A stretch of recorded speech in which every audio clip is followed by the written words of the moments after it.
Assalamualaikum warahmatullahi wabarakatuh.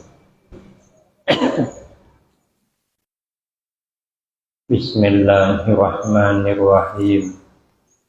Alhamdulillahi rabbil alamin. Wassalatu wassalamu ala asyrafil anbiya wal mursalin wa ala alihi wa ashabihi ajma'in. La haula wa la quwwata illa billahil aliyyil azim. Rabbi shrah li sadri wa yassir li amri wahlul 'uqdatam min lisani yafqahu qawli. Amma ba'du, fa'aqulu wa 'alallahi tawakkul.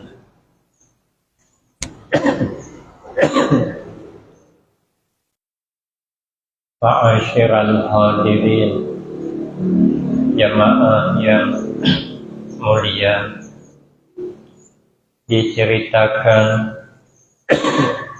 daripada Nabi Sallallahu alaihi wasallam, qala, bersabda ya Nabi, khaslatani la syai'a afdalu minhuma.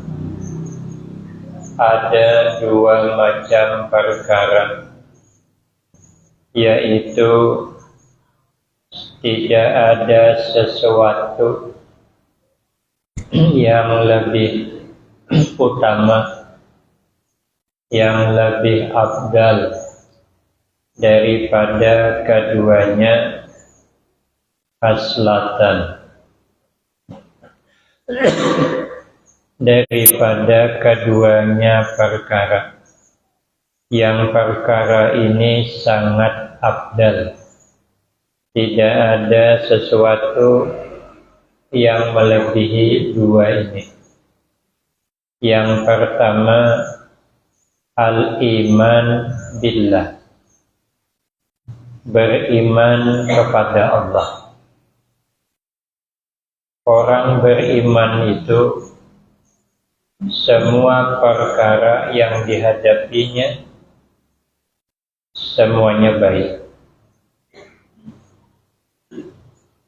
In asabathu sarra'u, jika mendapati akan dia orang mukmin oleh kegembiraan, oleh yang menyenangkan, syakara, maka bersyukur ia itu mukmin. Maka orang yang dapat kegembiraan lalu dia bersyukur, maka itu hukumnya baik.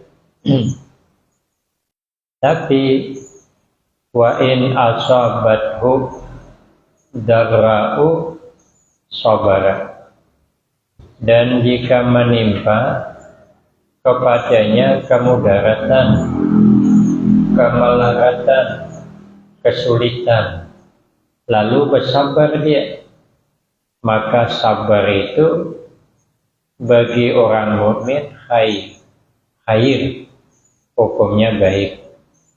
Jadi orang beriman itu ditimpa kegembiraan, bersyukur, dikenai ujian, bersabar. Maka yang paling afdal itu adalah beriman billahi, dengan Allah. Tidak ada yang terjadi kecuali itu adalah kehendak Allah. Kita percaya setiap hidup sudah ada takdir untuk kita. Baik atau tidak sudah ditentukan Allah. Orang beriman begitu. Yang kedua, wa naf'u lil muslimina, dan memberi manfaat kepada orang-orang muslim. Kalau bisa kita ini selalu bermanfaat untuk orang muslim lainnya. Bil maqali, dengan ucapan. Selalu menasihati baik kepada kita sesama orang muslim. Dia keliru, tak salah jalan, ditegur, dikawani, dibetulkan, dirangkul, dibimbing. Itu paling baik setelah beriman kepada Allah. Au bil jahi, atau dengan pangkat. Dia punya pangkat, usahakan pangkatnya itu membawa manfaat kepada orang muslimin. Dia punya pangkat, masjid diperhatikan. Dia punya pangkat, orang-orang yang berjuang untuk agama diperhatikan. Dia punya jabatan, punya pangkat, orang-orang menuntut ilmu diperhatikan. Itu namanya memberi manfaat dengan jabatannya. Mumpung dia menjabat, peduli dengan masjid supaya ada manfaat. Sumbang itu masjid, berjamaah di masjid, keliling kemana-mana masjid, santuni. Itu namanya memberi manfaat kepada sesama orang Islam biljah, dengan jabatan, dengan pangkatnya, dengan kekuasaannya. Maka kalau ada pejabat yang semacam ini, itu kata Nabi paling afdal deh setelah beriman kepada Allah. Lah kita bercakap tidak berani, punya pangkat tidak ada. Kemarin calon RT 16 kali kalah terus. Jadi tidak ada harapan hendak berbuat baik dengan pangkat au bil mali, atau dengan harta. Harta kita tuh berusaha royal untuk kebaikan orang Islam. Kalau kita royal untuk kebaikan orang Islam, maka Allah royal pula memberikan tambahan untuk kita. Dalam hadis Mukhtarul Ahadis, ada hamba Allah yang dititipkan, punya kelebihan, duit banyak. Kalau dia itu memberikan manfaat kepada orang Islam lainnya, maka ditambah oleh Allah. Maka kalau dia tidak mau memberi manfaat kepada orang Islam lainnya, maka kekayaannya, kesempatannya Allah pindah ke orang lain. Maka ada orang yang tadinya pada sugih, tahu-tahunya sugih, mungkin dapat pindahan dari orang lain sudah, tapi Allah berkehendak. Nah, dalam hadis begitu. Kalau kita bersyukur, banyak membantu orang muslim, Allah tambah. Jika tidak, kesempatannya Allah pindahkan kepada orang lain. Tapi kalau kadama tetap bermanfaat untuk orang muslim, Allah tidak memindah. Maka di zaman Nabi Musa alaihissalam, ada orang suami istri hendak menyicip, hendak merasai kayak apa nyamannya jadi orang sugih. Melihat orang bawa kap nyaman, melihat orang menyumbang untuk kepentingan anak yatim nyaman. Di Tungkal Ulu tuh, daerah Gemuruh. Nah, ada Abang Barak namanya, beserta kawan-kawannya. Dia menyantuni anak yatim luar biasa. Kemarin saya tanya, dengan yang membawakan katanya lebih kurang 1.000 anak yatim yang disantuni setiap bulan. Satu orangnya 300.000 setiap bulan sampai tamat SMP. 1.000 orang. Berarti setiap bulan 300 juta nyumbang anak yatim. Ada anak keponakan saya, suaminya meninggal di seberang. Anak 2, saya tanyakan bisa tidak ini dimasukkan? Alhamdulillah dimasukkannya. Jadi asal sampai tanggalnya masuk ke rekening, dia berarti 600 sebulan. Berarti 10 bulan 6 juta, 10 tahun 60 juta. Maka umurnya anak sikong hanya 2 tahun, yang sikong 5. Berarti masih lama lagi tuh. Kelas 6 SD tambah SMP 3, 9 tahun lagi. Makanya 3. Berarti 15 tahun. Setahunnya 6 juta. Berarti 90 juta satu orang. Kalikan orang 1.000. Kalkulator pening kepala gitu. Kalkulatornya macet. Kalau banyak micet. Nah, luar biasa. Orang menyantuni kepada anak yatim. Saya ngisi di sana dalam kata sambutan orang yang dekat dengan beliau, hasil usahanya itu 10% untuk anak yatim. Nah, jadi kalau kita bisa begitu, kekayaan itu kada diambil Allah. Tetap sampai sekarang melimpah. Ini bangun masjid lagi 5M. Ini bangun madrasah lagi. Nah, kenapa? Karena kalau dia royal dengan kepentingan orang Islam, maka Allah tambah. Tidak akan Allah ambil. Kalau royal untuk kepentingan orang Islam. Jadi di zaman Nabi Musa ini melihat orang nyaman, nak menyumbang anak yatim nyaman, nak nyumbang masjid enak, duit banyak. Ya, nak ngopi di warung Haji Mail enak, duit banyak.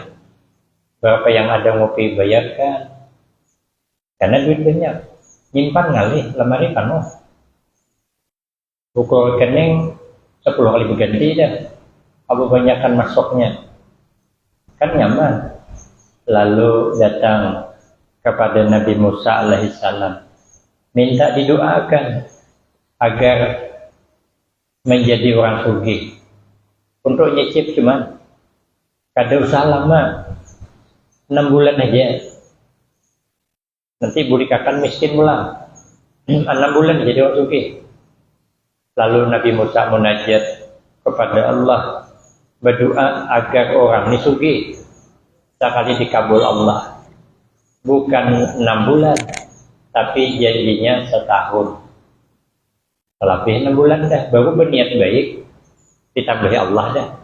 Berniat baik baru melakukan. Niatnya supaya nyaman nyumbang. Sudah ditambah Allah, minta 6 bulan, ditambah 6 jadi setahun. Belum berbuat baik lagi, baru niat. Niat hendak royal, baru duitnya belum ada, baru panjang-panjang. Sudah Allah tambah. Niat bersyukur saja sudah ditambah Allah. Bagaimana kalau dipraktikkan? Ternyata dikabulkan. Berhimmatlah suami istri ini tadi menyumbang, membantu kepentingan orang Islam. Makin akhir tahun, makin berhimmat. Oh ya, yang bini habiskan abahnya. Kenapa? Karena bulan hadapan kita miskin lagi. Mumpung jadi orang sugih. Sekalinya sampai setahun kan dia miskin. Setahun sebulan kan dia juga. Lebih 6 bulan dah. Setahun 6 bulan kan dia miskin. Takutan nang peduli ke bini ini, takutan. Kalau ini istidrat, kalau ini lanjuran dari Allah, musibah nanti. Nah, datanglah kepada Nabi Musa, menanyakan kenapa kami sugih tali tua, tadinya setahun jadi setahun 6 bulan. Ujian Nabi Musa, aku gini mikir juga, kenapa kian ini maka sugih talapi? Kemarin dikabulkan setahun, ini ku setahun 6 bulan. Rupanya Nabi Musa mengintai juga. Lalu munajatlah Nabi Musa kepada Allah. Ternyata jawabnya, bagaimana kata Allah aku hendak memindah karena orangnya baik, menyumbangkan hartanya untuk manfaat orang muslim. Allah dah berjanji, la in syakartum la azidannakum. Jadi kalau hamba itu royal untuk kepentingan orang Islam, maka Allah tambah royal memberikan harta benda kepada kita. Lah harta kada punya, hendak memberi manfaat kepada orang muslim dengan ucapan kada lihai, dengan pangkat kada punya jabatan, dengan harta rumah yang menyewa, kabun memelupah. Macam mana hendak dengan harta? Au bil badan, atau dengan badan, dengan anggota tubuh, artinya dengan tenaga, memberi manfaat kepada orang mukmin, kepada orang muslim. Ada pengumuman, diumumkan kepada lapisan masyarakat, besok kita bekerja sama, gotong royong, membersihkan masjid, karena malam besok kita ada tabligh akbar, acara pengajian besar.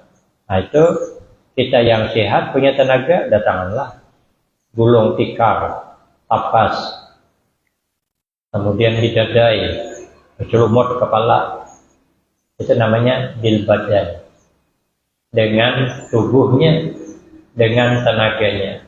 Itu paling baik sudah, setelah beriman kepada Allah Subhanahu wa taala. Qala Rasulullah sallallahu alaihi wasallam, man asbaha la yanwa az-zulma ala ahadin ghufira lahu ma jana. Artinya, barang siapa berpagi-pagi ia la yanwi, tidak ada berniat ia az-zulma, akan menganiaya orang. Dia tidak ada kepingin hatinya membuat orang sulit, membuat orang susah. Tidak kepingin nak menzalim orang, kada kepingin. Ada sampai hati ala ahadin ghufira lahu ma jana, maka diampuni baginya akan barang yang melakukan ia akan itu daripada dosa. Maka dosa-dosanya diampuni oleh Allah, karena kita tidak ada niat hendak menzalim orang, hendak membuat orang susah. Kita ini hidup, usahakan jangan mengalihi orang. Jangan sebab kita orang susah, jangan sebab kita orang sakit, jangan sebab kita orang sengsara.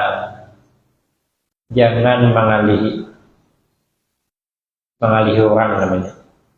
Tapi waman asbaha yanwi, dan barang siapa yang berpagi-pagi yaitu berniat ia akan menolong orang yang teraniaya. Dia berniat kalau ada orang teraniaya, dia akan menolong. Wa qada'a hajatil muslim, dan menunaikan hajatnya orang muslim. Dia pagi-pagi berniat, saya akan mengabulkan hajat orang muslim. Pagi itu jam 9 ada undangan tasmiyah, anak sahabatnya berniatnya hendak pulang berniat. Malam besok pagi ada pengajian haul, ya di manakah, lalu berniat dia hendak pergi ke sana untuk menunaikan hajat saudaranya muslim. Kanat lahu ka'ajri hajjatin mabruratin, maka ada baginya orang mukmin yang berniat hendak menunaikan hajatnya orang muslim yang baik-baik, ada seperti pahala berhaji yang mabrur. Haji mabrur itu laisa lahu jaza illal jannah, tidak ada balasan haji mabrur kecuali surga. Nah, maka itu kita berusaha setiap pagi berniat, andai kata ada orang teraniaya, kita bantu. Andai kata ada orang bahagia, kabulkan. Berniat sudah, aku akan mengabulkan undangan saudaraku, karena acaranya adalah acara yang mendatangkan kebaikan. Berniat dia, maka pahalanya seperti haji mabrur. Belum berangkat lagi, belum, berniat saja. Wa qala sallallahu alaihi wasallam, ahabbul ibadi ilallah, ahabbul ibadi ilallahi ta'ala anfa'un nas linnas. Bermula yang lebih menyukai hamba kepada Allah Ta'ala, yaitu orang yang lebih memberi manfaatnya manusia kepada manusia lainnya. Jadi seabdal-abdal hamba kepada Allah, orang yang selalu memberi manfaat kepada orang lain. Maka itu selalulah kita bercakap, berbuat, bertindak kira-kira ada manfaat untuk orang. Jadi cakap kita ada manfaat untuk orang, perbuatan kita ada manfaat untuk orang. Pisang tuh inya kada mau mati kalau belum berbuah. Pisang belum berbuah, bawakan perang panjang, tabang pohon pisang tuh, putus. Bulan hadapan berdaunnya pulang, congol pucoknya pulang, seperti biasa. Tabang lagi, tumbuh lagi, pohon itulah tumbuh. Kapan pisang baru mau mati? Ketika pisang sudah berbuah. Begitu pisang berbuah, tabang ada bakal berpucok lagi.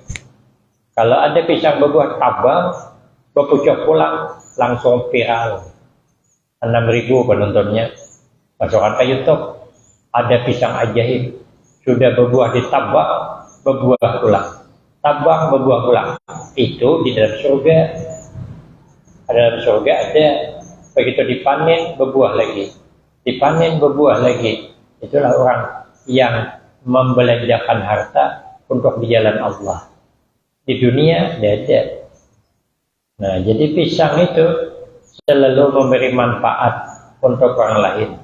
Dia kadang mau mati kalau tidak memberi manfaat untuk orang lain. Wa abdalul a'mal idkhalus sururi ala qalbil mu'min, dan sepaling abdal amal yaitu memasukkan rasa gembira ke hati orang mukmin. Jadi kita berusaha selalu menyenangkan hati orang, jangan membuat orang sakit hati. Karena sakit hati itu, kalau orang sudah kena sakit hati, pernah dilukai, sembuhnya berat, karena sakitnya itu di dalam. Kalau di luar bisalah diulis dengan salap, luka di luar boleh jalan salam, tapi kalau terluka di hati payah obati barang di dalam. Maka itu kita berusaha selalu berbuat yang menyenangkan hati orang mukmin. Macam mana menyenangkannya? Yadrudu anhum ju'an, menolak ia daripada mereka ju'an akan rasa lapar. Yadrudu anhu, begitu, ju'an akan lapar.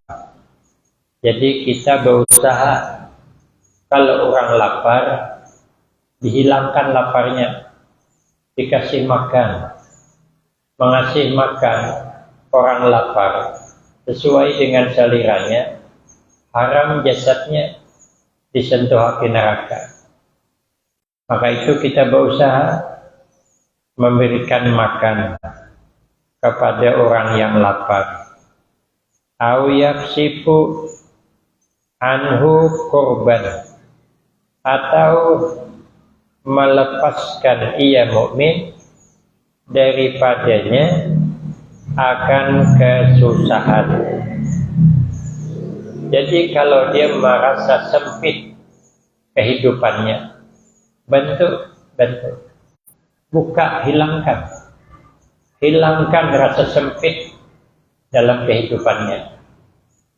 Dia punya utang, kalau terbayar, bantu bayari. Kalau hutangnya dikit begitu, kalau banyak lain kisah. Jadi susah bang. Hutang dia beli beras sekilo, ada duit lebih, kita bantu membayarkan.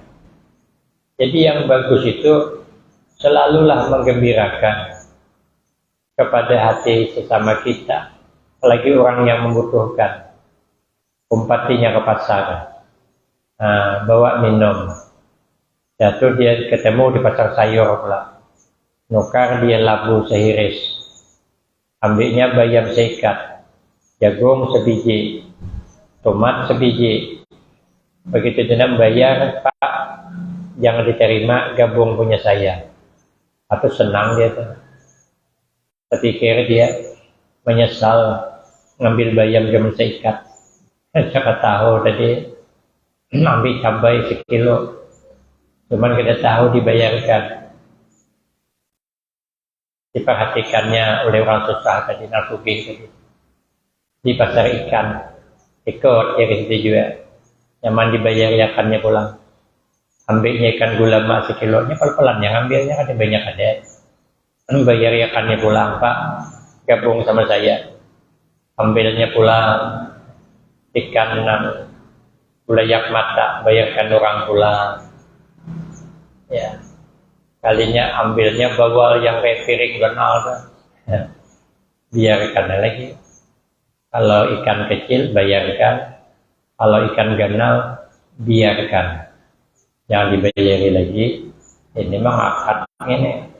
Nah, jadi kita berusaha menyenangkan kepada orang yang mendapat kesulitan. Au yaqdi lahu dainan, atau membantu membayari hutangnya. Jadi kalau dia ada punya hutang, terjepit hutang, dibantu.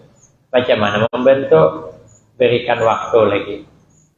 Jangan bayar hutang seminggu lagi, sampai seminggu lagi, kalau dia ada duitnya, bantulah. Kasih tempo lagi seminggu. Ila yaumil qiyamah, sampai kiamat. Oh, gimana ini orang bayar hutang, sampai kiamat kada bayar. Tapi itu lebih utama, memberikan bantuan untuk membayarkan hutangnya. Jadi yang lebih utama itu beriman dan memberi manfaat untuk orang muslim. Tapi sebaliknya, wa khaslatani la syai'a akhbasu minhuma, dan ada dua macam perkara. La syai'a, yaitu tidak ada sesuatu yang lebih jelek, yang lebih jelek daripada keduanya. Apa dia? Pertama, asyirku billah, mensekutukan Allah.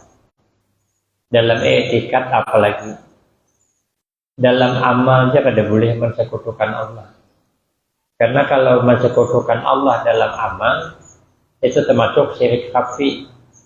Tapi dia masih orang Islam. Artinya beramal menduakan Allah. Tidak semata-mata karena Allah, tapi menduakan dengan yang lain. Karena minta dipuji, minta disanjung. Berarti kan menduakan Allah dengan disanjung. Nah itu namanya mensekutukan dalam amal. Tapi kalau dalam etikat, nah itu murtad, keluar dari Islam. Yang kedua, waduru bil muslimina.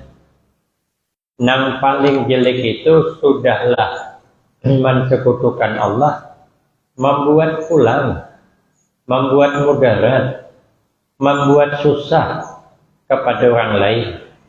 Dengan apa dia membuat susah? Fi abdanihim, pada badannya itu muslimin.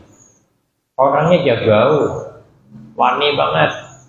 Sedikit-sedikit orang bantainya, saking beraninya dengan orang lain. Maka orang yang suka membuat mudarat untuk orang lain dengan tenaganya, wa amwalihim, dan dengan harta mereka, dia menzalim orang dengan hartanya, dia menzalim orang dengan badannya. Fa inna jami'a awamirillahi ta'ala, maka bahwasanya semua perintah-perintah Allah Ta'ala yang ada di dalam Al-Quran itu tarji'u ila khaslataini, kembali kepada dua macam perkara. Jadi isi perintah Allah itu untuk dua macam perkara. Yang pertama tujuannya, perintah Allah itu ibadah yang kita lakukan at-ta'zim lillahi ta'ala, perintah untuk mengagungkan Allah Ta'ala. Bagaimana? Dengan beramal ibadah. Yang kedua, wasyafaqati khalqihi, dan memberi dan memiliki sifat kasih sayang kepada sesama makhluk Allah. Jadi tujuan ibadah itu mengagungkan Allah dan perintah Allah untuk berkasih sayang kepada sesama kita manusia. Maka itu Allah Subhanahu wa Ta'ala berfirman di dalam Al-Quran, aqimus sholata wa atuz zakah, dirikan olehmu akan sembahyang dan tunaikan zakat. Untuk apa mendirikan sembahyang? Untuk mengagungkan Allah. Untuk apa menunaikan zakat? Untuk bersayang-sayangan, untuk membantu sesama kita.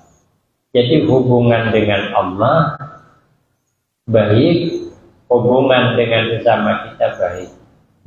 Jadi sembahyang dilakukan mengagungkan Allah. Zakat dilakukan untuk bersayang-sayangan.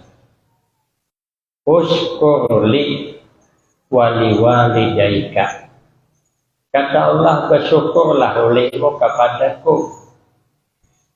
Ada yang mentafsirkan uskurli itu adalah sembahyang 5 waktu. Jadi apabila bersyukur kepada Allah, sembahyang 5 waktu dipelihara, itu ta'zim lillah. Kemudian bersyukur kepada kedua orang tua, itu artinya berkasih sayang kepada sesama makhluk Allah. Jadi semua perintah Allah itu tujuannya pertama mengagungkan Allah, Yang kedua, hidup bersayang-sayangan sesama kita. Maka mudah-mudahan kita senantiasa dapat menjaga segala perintah Allah, sehingga hubungan dengan Allah kita semakin baik, dan bisa berkasih sayang sesama kita, sehingga hubungan sesama kita semakin baik, saling sayang menyayangi, tidak saling benci-membenci, sehingga kita mudah-mudahan diselamatkan Allah dunia wal akhirah, husnul khatimah wassa'adah, amin Allahumma amin. Demikian yang dapat saya sampaikan, lebih kurang saya banyak minta maaf. Akhirul kalam, wabillahi taufiq wal hidayah, wassalamualaikum warahmatullahi wabarakatuh.